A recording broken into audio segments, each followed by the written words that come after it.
नमस्कार विद्यार्थी मित्रांनो, मी doctor Pandharinath Waghmare study on या यूट्यूब चॅनलवरती आपलं हार्दिक स्वागत करतो.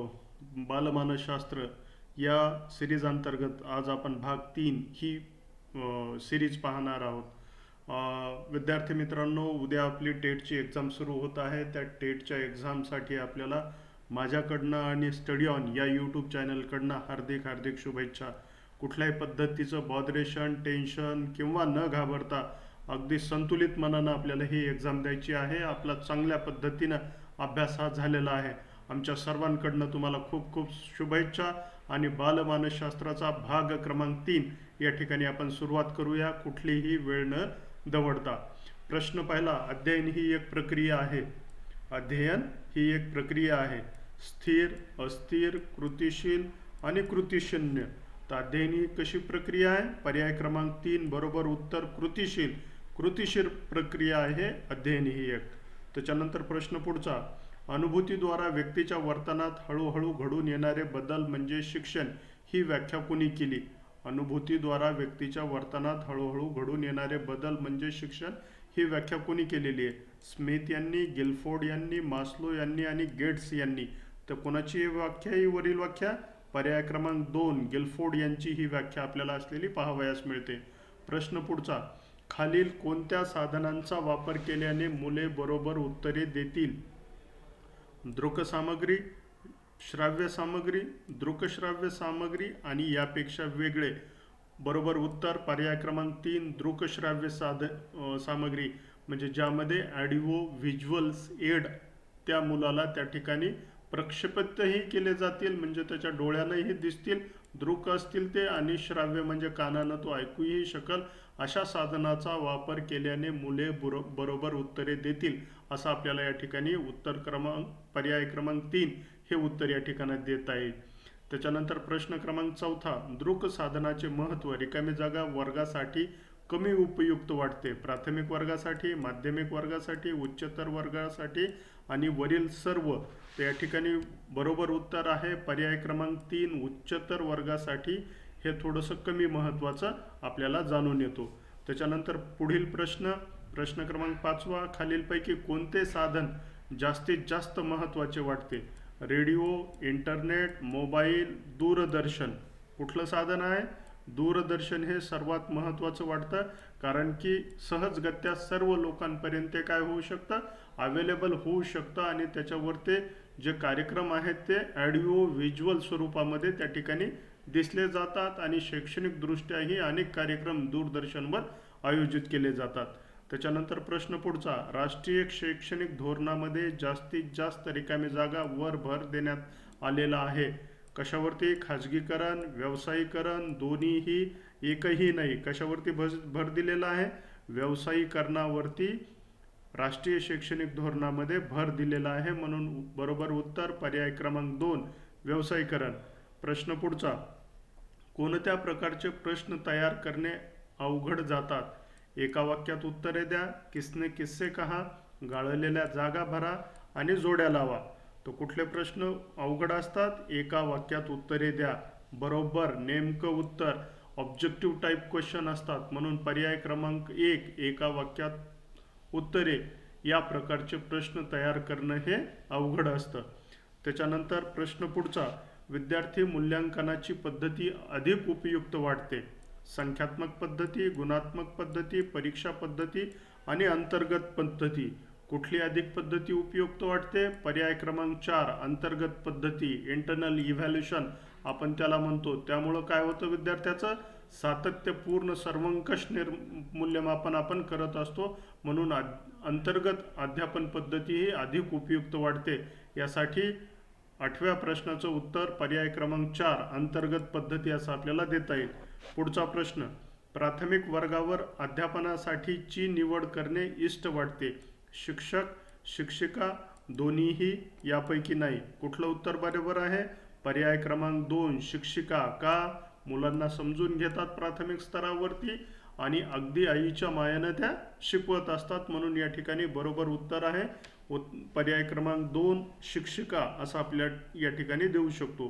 त्याच्यानंतर पुढचा प्रश्न, कोणती पद्धती विद्यार्थ्यासाठी शिकवण्यासाठी फायद्याची ठरते?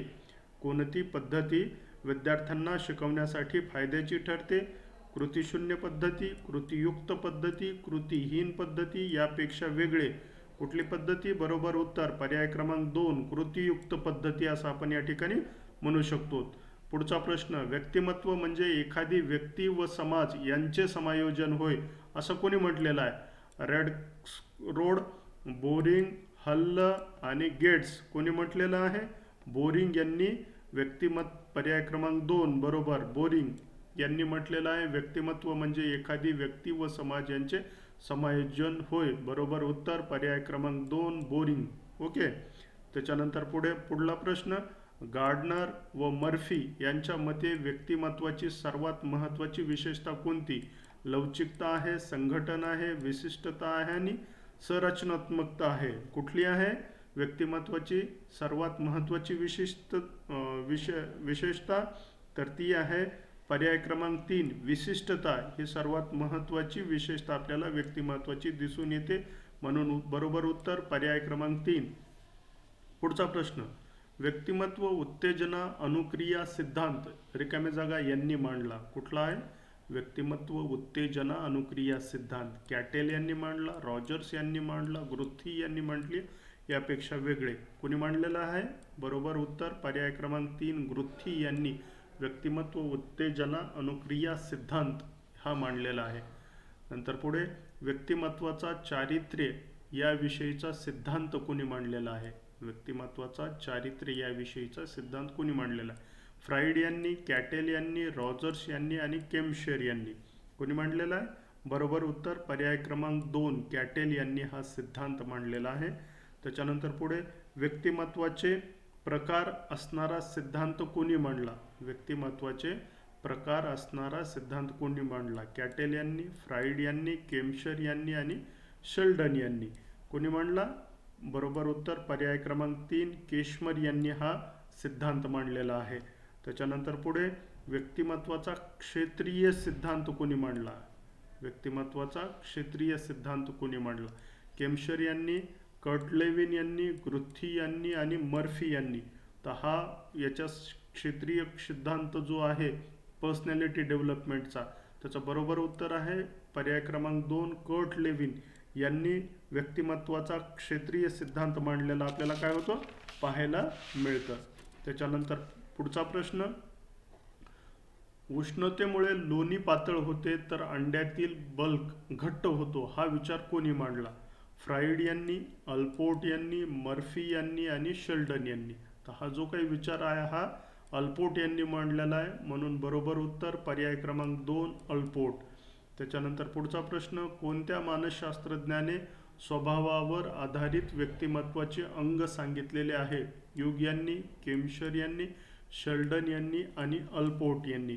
तर शेल्डनचं स्वभावावर आधारित व्यक्तिमत्व सिद्धांत हा प्रसिद्ध आहे. त्यांनी व्यक्तिमत्वाची जी उपपत्ती मांडलेली आहे ती स्वभावावर आधारित व्यक्तिमत्वाचे विविध अंग शेल्डन या मानसशास्त्रज्ञांनी स्पष्ट केलेले आहेत, म्हणून या प्रश्नाचं बरोबर उत्तर आहे पर्याय क्रमांक 3 शेल्डन.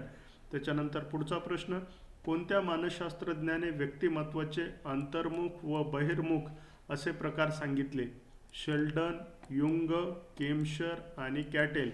तर याचं जे काय बरोबर उत्तर आहे ते आहे युंग. पर्याय क्रमांक 2 युंग यांनी व्यक्तिमत्वाचे अंतर्गत आणि अंतर्मुख आणि बहिर्मुख असे 2 प्रकार सांगितलेले आहे. बरोबर उत्तर युंग. त्याच्यानंतर पुढचा प्रश्न, कोणत्या मानसशास्त्रज्ञाने विचारशक्तीवर आधारित व्यक्तिमत्वाचे प्रकार सांगितले आहेत? अल्पोर्ट, स्किनर, थॉर्नडाईक आणि शनॉन. तर व्यक्तिमत्व विचारशक्तीवर आधारित व्यक्तिमत्वाचे प्रकार हे थॉर्नडाईक यांनी सांगितलेले आहेत, म्हणून बरोबर उत्तर पर्याय क्रमांक 3 थॉर्नडाईक हे याचं उत्तर आहे. फिजिक्स अँड कॅरेक्टर या पुस्तकाचे लेखक कोण आहेत? शेल्डन, केम्शर, युंग आणि मन. या पुस्तकाचे लेखक कोण आहेत? केम्शर हे या पुस्तकाचे लेखक आहेत, म्हणून बरोबर उत्तर पर्याय क्रमांक 2 फिजिक्स अँड कॅरेक्टर या पुस्तकाचे लेखक केम्शर हे आहेत. द व्हरायटीज ऑफ टेम्परामेंट या पुस्तकाचे लेखक कोण आहेत? केम्शर, युंग, शेल्डन, आणि शनॉन. कोण आहेत यांचे लेखक?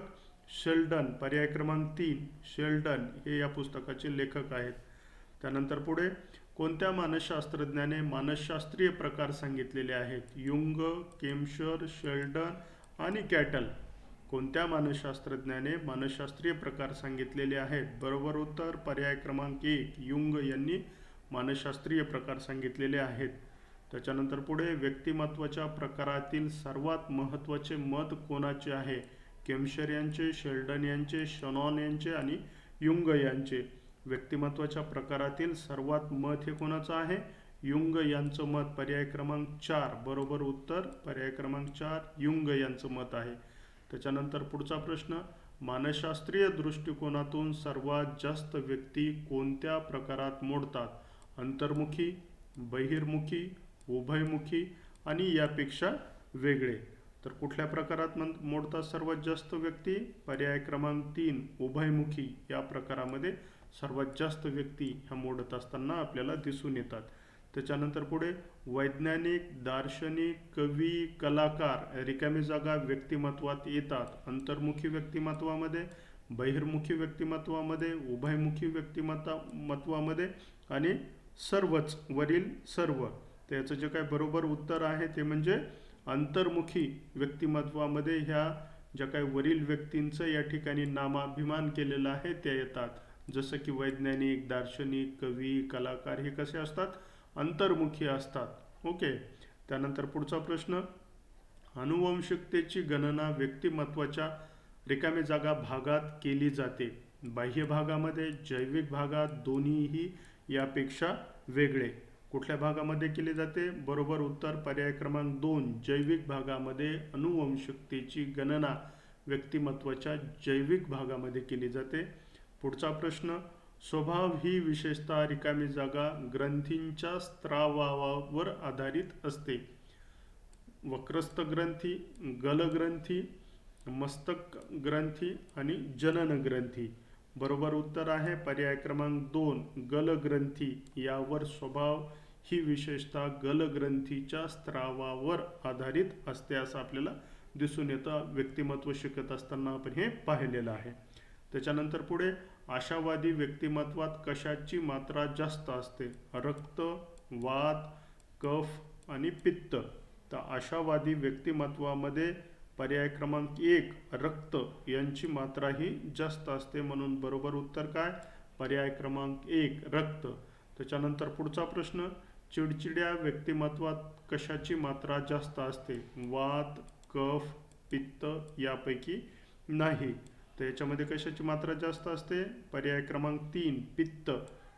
जे चिडचिडे व्यक्ती असतात त्यांना पित्ताचा त्रास असतो जनरली, किंवा पित्त त्यांचं जे स्वभाव गुणधर्म विशेष सांगितला जातो तो पित्तामध्ये येतो. त्याच्यानंतर पुढे शांत व्यक्तिमत्वात कशाची मात्रा जास्त असते? वात, कफ, पित्त यापैकी नाही. कुठलं? पर्याय क्रमांक 2 कफ याची मात्रा काय असते? शांत व्यक्तिमत्वामध्ये जास्त असते.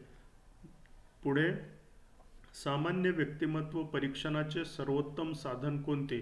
बाह्य निरीक्षण, जीवन वृत्तांत विधी, निदान आणि यापेक्षा वेगळे. पर्याय बरोबर उत्तर आहे पर्याय क्रमांक 2 जीवन वृत्तांत विधी. सामान्य व्यक्तिमत्व परीक्षणाचे सर्वोत्तम साधन कोणते आहे? जीवन वृत्तांत विधी असलेला आपल्याला पाहायला मिळतं. त्याच्यानंतर पुढे व्यक्तिमत्व रोगनिदान व उपचाराची सर्वोत्तम पद्धती कोणती? रोगनिदान, मनोविश्लेषण, मानस शरीर आणि भेददर्शक. याच्यामध्ये कुठली आहे? रोगनिदान आणि उपचाराची सर्वोत्तम पद्धती पर्याय क्रमांक 2 मनोविश्लेषण असलेली आपल्याला पाहायला मिळते. ओके. त्याच्यानंतर पुढे व्यक्तिमत्वाची व्याख्या रिकामी जागा रूपात बांधल्या आहेत. व्यक्तिमत्वाच्या व्याख्या रिकामी जागा रूपात बांधलेल्या आहेत. मनोसामाजिक, मनोविश्लेषणात्मक, मनोशारीरिक आणि यापेक्षा वेगळे. कुठल्या?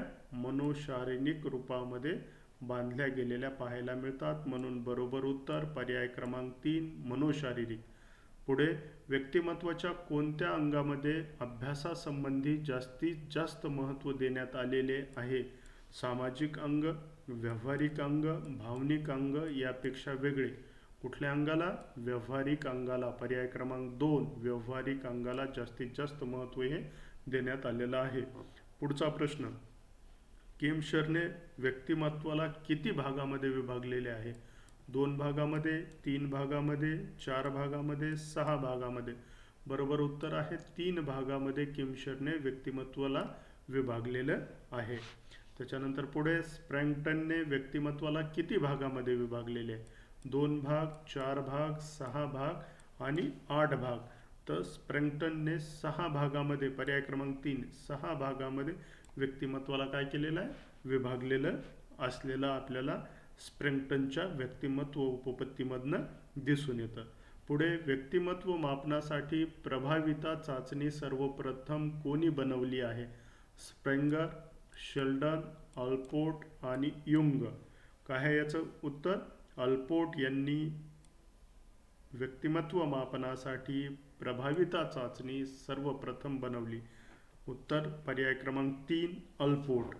त्याच्यानंतर पुढे, व्यक्तिमत्वाच्या चारित्र्याचा सर्वात महत्त्वाचा गुणधर्म कोणता आहे? वर्णनशैली, वर्तनशैली, रंगशैली आणि वरील सर्व. तर कुठला आहे? पर्याय क्रमांक 2, वर्तनशैली हा सर्वात महत्त्वाचा गुणधर्म असलेला आपल्याला दिसून येतो. म्हणून याचं उत्तर आहे पर्याय क्रमांक 2, वर्तनशैली. त्याच्यानंतर पुढे, पुरुष जाती व स्त्री जाती हे कोणत्या ग्रंथीवर अवलंबून राहते? अभिवक्र ग्रंथी, गलग्रंथी, जनन ग्रंथी यापेक्षा वेगळे. कुठल्या ग्रंथीवर पुरुष जाती व स्त्री जाती हे अवलंबून असतात? अभिवक्र ग्रंथीवरती हे अवलंबून असतात. म्हणून बरोबर उत्तर आहे पर्याय क्रमांक 1, अभिवक्र ग्रंथी. त्याच्यानंतर पुढे, the atomic function and personality या पुस्तकाचे लेखक कोण आहेत? युंग, कैफ, हल्ल आणि मन. याचे लेखक कोण आहेत? बरोबर उत्तर पर्याय क्रमांक 2, कैफ हे या पुस्तकाचे लेखक आहेत. त्यानंतर पुढे, फ्राईडच्या मतानुसार मुलाचा आई वडील यांच्याशी काय संबंध असतो? सहसंबंध, तादात्म्य, विरोधगामी आणि यापेक्षा वेगळे. फ्राईडच्या मतानुसार मुलाचा आई वडील यांच्याशी काय संबंध असतो? तर बरोबर उत्तर आहे पर्याय क्रमांक 2, तादात्म्य. पर्याय क्रमांक 2, तादात्म्य अशा स्वरूपाचा संबंध मुलाचा आणि आईवडिलांचा असलेला मानसशास्त्रीय दृष्टिकोनातून फ्राईड यांनी स्पष्ट केलेले आहे. व्यक्तिमत्व विशेषतांची ओळख कोणत्या पद्धतीने केली जाते? मुलाखती, परिचर्या, पेपर पेन्सिल आणि वरील सर्व. याचं उत्तर आहे पर्याय क्रमांक 3, पेपर पेन्सिल या स्वरूपात ही ओळख केली जाते. पुढचा प्रश्न, TAT नावाची व्यक्तिमत्व परीक्षण चाचणी कोणी सांगितलेली आहे? गिल्बर्ट मरे, मॉर्गन, कैफ आणि युंग. कोणी सांगितलेले आहे? बरोबर उत्तर पर्याय क्रमांक 1, गिल्बर्ट मरे यांनी TAT नावाची व्यक्तिमत्व चाचणी ही सांगितलेली आहे. पुढे, प्रश्न क्रमांक 45वा, स्प्रँगटन कोणत्या आधारावर व्यक्तिमत्वाचे वर्गीकरण केले आहे? आधार, प्रेरणा, मूल्य आणि यापेक्षा वेगळे. पर्याय क्रमांक 3, मूल्य या आधारावर स्प्रँगटनने व्यक्तिमत्वाचे वेगवेगळे वर्गीकरण केलेलं आहे. त्याचा आधार यांनी काय घेतलेला आहे? मूल्य हा आधार घेतलेला आहे. पुढचा प्रश्न, व्यक्तिमत्वाला जास्तीत जास्त प्रभावित करणाऱ्या तत्वामध्ये कोणते तत्व प्रभावी आहे? ग्रंथी तत्व, विचार तत्व, जीन्स तत्व आणि वरील सर्व.